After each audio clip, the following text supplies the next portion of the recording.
আসসালামু আলাইকুম। ফেব্রুয়ারিতে নির্বাচন হবে না। আর যদি নির্বাচন হতেই হয় তাহলে আল্লাহ তাআলা যেমন আল্লাহ তাআলা ব্যতীত আরো দুইজনকে আল্লাহ তাআলা ক্ষমতা দিয়েছিলেন মৃত মানুষকে জীবিত করার।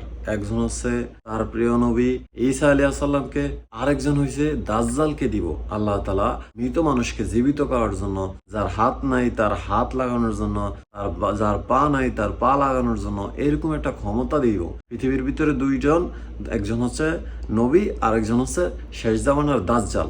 এখন কথা হয়েছে ডক্টর ইউনূস তো নবী না, ডক্টর ইউনূস তো দাজ্জাল না, তাহলে তার এই ক্ষমতা থাকতে হবে যদি ফেব্রুয়ারিতে নির্বাচন দিতে হয়। কথাটা আমার না, কথাটা হয়েছে আমাদের প্রিয় নাসির উদ্দিন ভাইয়ের। যে ফেব্রুয়ারিতে যদি নির্বাচন হইতো, এতগুলা সন্তান মারা গেল, এতগুলা বাবা মায়ের সন্তান মারা গেল, এতগুলা ভাই মারা গেল, এতগুলা মানুষ শহীদ হইল, এতগুলা যোদ্ধা মারা গেল, তাদেরকে আবার জীবিত করতে হবে যদি আপনার ফেব্রুয়ারিতে নির্বাচন দিতে হয়। আবার যাদের হাত নাই পা নাই তাদেরকে আপনার হাত পা ব্যাগ দিতে হবে, কারণ আপনি বিচার করলেন না, সংস্কার করলেন না। যে কারণে মানুষগুলা জীবন দিল, যে কারণে মানুষগুলা হাত পা হারাইলো, সেই কারণ এখনো ঠিক হইল না, আপনি কিভাবে নির্বাচন দেন? তাহলে আপনার দরকারটা কি এখানে?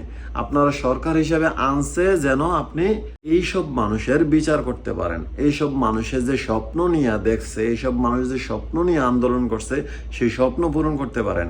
আপনি এখনো তার কিছুই করতে পারলেন না, এখনো তার নমুনা দেখলাম না, আরো খারাপ দেখলাম আমরা। বিগত সরকারের থেকে বর্তমান পরিস্থিতি আরো খারাপের দিকে আছে। আপনি এখন কিভাবে নির্বাচনের কথা বলেন?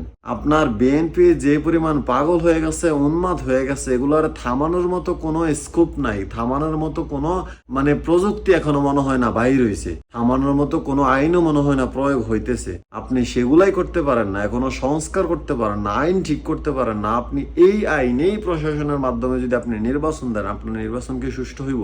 তা আপনি সংস্কার করলেন না, বিচার করলেন না, আপনি নির্বাচনের রোড ম্যাপ দিয়ে দিলেন ফেব্রুয়ারিতে নির্বাচন।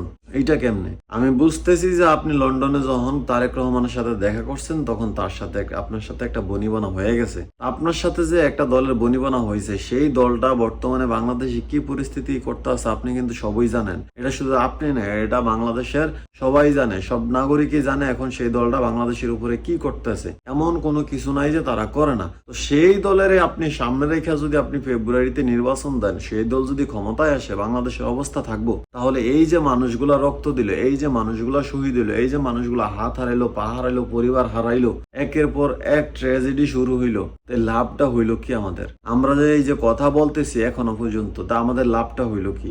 আমরা যে স্বপ্ন দেখতেছি সেই স্বপ্নই যদি বাস্তবায়ন না হয় তাহলে আমাদের লাভটা হইলো কি? যদি ফেব্রুয়ারিতে নির্বাচন দিতে হয়, আপনি নির্বাচন দেন, নির্বাচন দিতেই হইব, কারণ আপনি তার নির্বাচিত সরকার না, আপনার নির্বাচন দিতেই হইব। কিন্তু ফেব্রুয়ারি যদি নির্বাচন দেন তাহলে আপনি এই মানুষগুলারে জীবিত করে দেন, যারা আন্দোলন করে শহীদ হয়েছে, যারা একটা নতুন বাংলাদেশের স্বপ্ন দেখে শহীদ হয়েছে, জীবিত করে দেন। সেটা যদি না পারেন, আগে বিচার করেন, সংস্কার করেন, দেশের ঠিক করেন, তারপর আপনি নির্বাচন দেন। আপনার যদি মনে হয় যে এই প্রশাসন আপনার কথা শুনে না, আপনি জনগণের সামনে বলেন, প্রশাসন বরখাস্ত করেন। আপনি সেগুলা করতেছেন না, আপনি একটা দলের শুধু আশীর্বাদ করে যাইতেছেন। এইভাবে তো মানুষের স্বপ্নরে আপনি শেষ করে দিতে পারেন না।